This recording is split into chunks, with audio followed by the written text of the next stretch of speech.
السلام علیکم ناظرین. یو ایس ایڈمنسٹریشن اپنا حلف لے رہی ہے اور جو بائیڈن جو ہیں وہ تقریباً اقتدار پہ آ بھی چکے ہیں. تو پاکستان کے لیے اور ریجن میں جو ہمارے پڑوسی ممالک ہیں ان کے حوالے سے اس نیو ایڈمنسٹریشن جو یو ایس کی ہے کتنی اہمیت ہوگی. تو ہمارے ساتھ آج موجود ہیں مشاہد حسین سعید صاحب, سٹنگ سینیٹر بھی ہیں اور آئی آر پہ ان کی بہت اچھی گرپ بھی ہے. تھینک یو سو مچ سر. سر پہلا یہی آپ سے پوچھیں گے, جو بائیڈن آ گئے ہیں تو ان کے ارائیول کو ٹرمپ کی نسبت کیسا دیکھتے ہیں گلوبل اور ریجنل اس کے لیے؟ تھینک یو ویری مچ ریاض صاحب, اور آپ کے ویوز کو بڑا السلام علیکم. پہلے تو ایک پس منظر دیکھ لیں. جس دن وہ ٹیک اوور کر رہے ہیں, واشنگٹن ڈی سی کا کیا نقشہ ہے؟ 25,000 فوج ہے, سٹی انڈر سیج ہے. لگتا ہے کہ آر ملٹری ٹیک اوور ہوا ہے. یہ نیا امریکہ ہے جو تقسیم شدہ ہے, جو خوف زدہ ہے اور جو کمزور ہے. وہ جو الیکشن ہوا ہے امریکہ میں, اس میں بڑی واضح تقسیم آ گئی ہے. تو پہلی بات تو یہ ہے کہ اس یونیک سچویشن میں اس نے ٹیک اوور کا مطلب ہے کہ بائیڈن کے پاس لمیٹڈ آپشنز ہیں, لمیٹڈ چوائسیز ہیں, اور وہ اس طرح آزادی کے ساتھ کھل کے ٹکا کے پالیسی نہیں اپنا سکے گا. پہلا تو اس کا چیلنج ہوگا ہیلنگ ٹچ, دست شفا, کہ جو امریکہ میں تقسیم ہے اس کو کم کیا جائے. دوسرا یہ ہوگا کہ ٹرمپ کی پالیسی کی جو باقیات ہیں اس کا خاتمہ کیا جائے. کلائمیٹ چینج پر دیکھ لیں, مسلم ورلڈ کے اوپر جو بین لگایا تھا وہ لفٹ کرنا ہے. پھر 1 کروڑ 20 لاکھ امریکن ہیں جو انڈاکیومنٹڈ ہیں یا فورن ورکرز ہیں, میکسیکو سے بھی ہیں, تو ان کو ریگولرائز کرنا, امیگریشن سٹیٹس دینا. تو اس کے لیے بڑے چیلنجز ہیں. لیکن بنیادی طور پر یہ وہ امریکہ نہیں جس کو ہم جانتے تھے ماضی میں, سول سپر پاور. میرے خیال میں ٹرمپ کے زمانے میں ایک بڑی بات ہوئی ہے کہ امریکہ جو واحد سپر طاقت ہے دنیا کا, اس کا زوال شروع کر دیا اس نے. اچھا, اور سر یہ بتائیے کہ اب بائیڈن مینجمنٹ آ گئی ہے تو اس سے ہم پاکستان اسپیسیفکلی بات کی جائے, کچھ ہم ٹرمپ کی نسبت ہم بہتری کی توقع کریں, رکھیں ان سے؟ میں کہوں گا کہ ٹرمپ کے آخری 2 سال میں ہمارے تعلقات بہتر ہو گئے تھے نظریہ ضرورت کے تحت. وہی ٹرمپ تھا جس نے 1 جنوری 2018 کو ٹویٹ کی تھی پاکستان کے خلاف کہ پاکستان دھوکہ دے رہا ہے, پاکستان یہ نہیں کر رہا, اتنے پیسے یہ سارے پہ.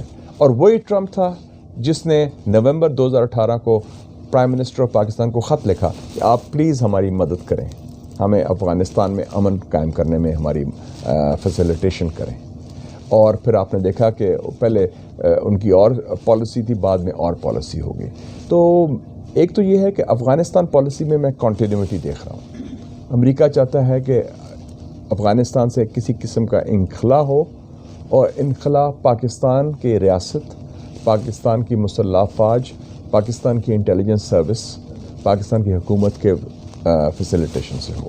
تو وہ تو ہم پرووائڈ کر رہے ہیں. تو بنیادی ایشو یہ ہے جو ہمارے لیے کہ کیا امریکہ کی پالیسی خطے میں جیو پولیٹکس کی بنیاد پر ہوگی؟ جیو پولیٹکس کا مطلب ہے کیا خطے کو وہ دیکھیں گے کولڈ وار کے تناظر میں, نئی سر جنگ چین کے خلاف یا روس کے خلاف, جس کے لیے انہوں نے ہندوستان کو تیاری کی ہے.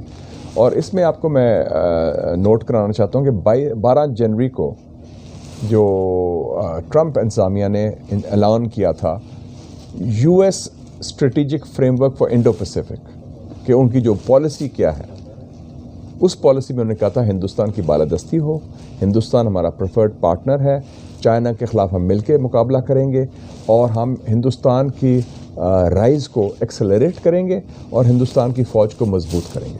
پاکستان کا ذکر نہیں تھا, حالانکہ بنگلہ دیش, مالدیوز اور سری لنکا کا تھا.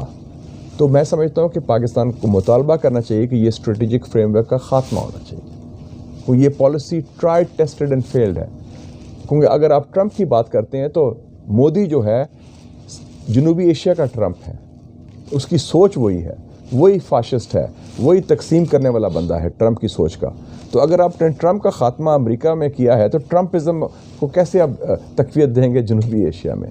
تو یہ بھی ہمارا ہونا چاہیے, اور ہم امید رکھیں گے کہ امریکہ اب اپریشیٹ کرے گا کہ پاکستان نے افغانستان میں ان کو بیل آؤٹ کیا ہے, فاٹف میں ہمیں ریلیف دیں, اور یہ نئی سرد جنگ کی جو تیاری ہو رہی ہے ہم اس کی بھی مخالفت کریں.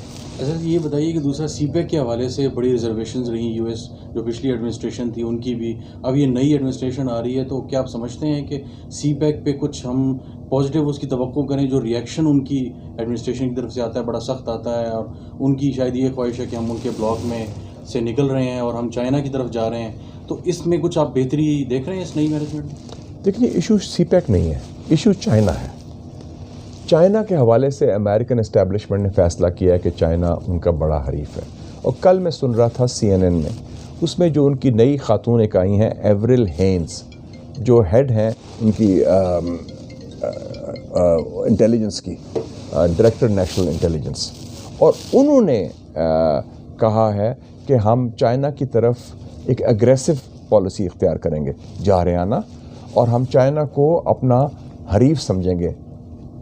تو اس کا مطلب ہے چائنا کی پالیسی جو ہے شاید اس کا لب و لہجہ اتنا سخت نہ ہو، شاید اس میں تلخی کم ہو، لیکن جو کانٹینٹ ہے، اور یہ ہیڈ ہے انٹیلیجنس کی جو ان کی ہوگی، انہوں نے کہا ہے کہ ہم چین کو اس نگاہ سے زاویے سے دیکھیں گے کہ چین ہمارا دشمن ہے.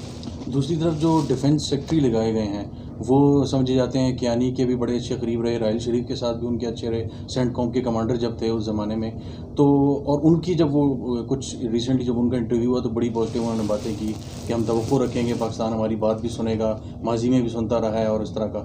تو دوسری طرف یہ خاتون کا، اور یہ تو آپ کو لگتا ہے کہ یہ ملا جلا رہے گا بنسبت زیادہ بلیٹنٹ جس طرح ٹرمپ نے کیا ہماری طرف ریئیکشن یو ایس ایڈمنسٹریشن؟ لیکن ایک چیز میں واضح کر دوں ریاست کہ بین الاقوامی تعلقات کی بنیاد ذاتی تعلقات یا یاری دوستی پہ نہیں ہوتی. پاکستان میں ہمارے لوگوں کو چاہے وہ خاکی کے ہوں یا مفتی میں ہوں، وہ ہم سمجھتے ہیں کہ میرا فلانا دوست ہے. اب جنرل کیانی سمجھتا تھا ایڈمرل ملر میرا یار ہے، اور ہم سمجھتے تھے فلانا ہمارا دوست ہے.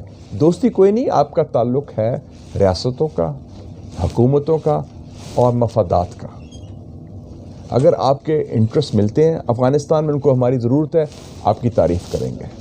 تو لیکن یہ ضرور بات ہے کہ جنرل آسٹن جو ہیں وہ پاکستانی سسٹم کو جانتے ہیں، انہوں نے پاکستان کی جو کنٹریبیوشن ہے، پاکستان کی کاوشیں ہیں، اس کو سمجھتے ہیں. تو ایک جانے پہچانے شخصیت ہیں.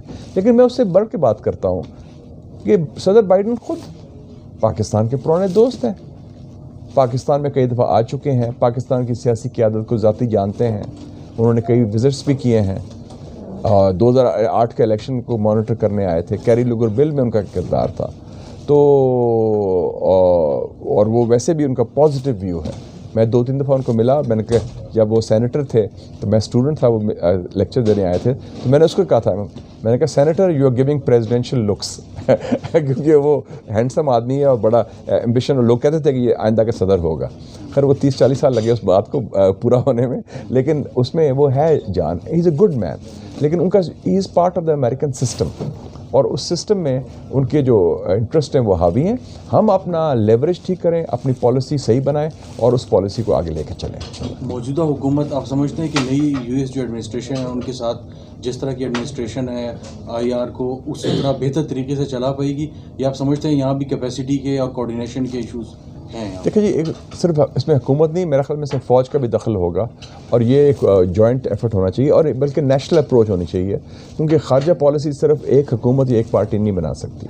اور آپ نے دیکھ لیا اس میں آپ پارلیمنٹ کو بھی استعمال کریں، آپ میڈیا کو بھی اس کے ساتھ فیسیلیٹیٹ کریں، اور اس میں جو ہمارا سارا سسٹم ہے، اور اس میں میرے خیال میں اگر ہم، کیونکہ خارجہ پالیسی ایسا ایشو ہے جس میں سمجھتا ہوں جس میں حزب اختلاف بھی، کشمیر ہو، نیوکلیر ہو، سی پیک ہو، ان ایشوز کو ہم سیاسی وابستگیوں سے بالا تر ہو کے دیکھتے ہیں.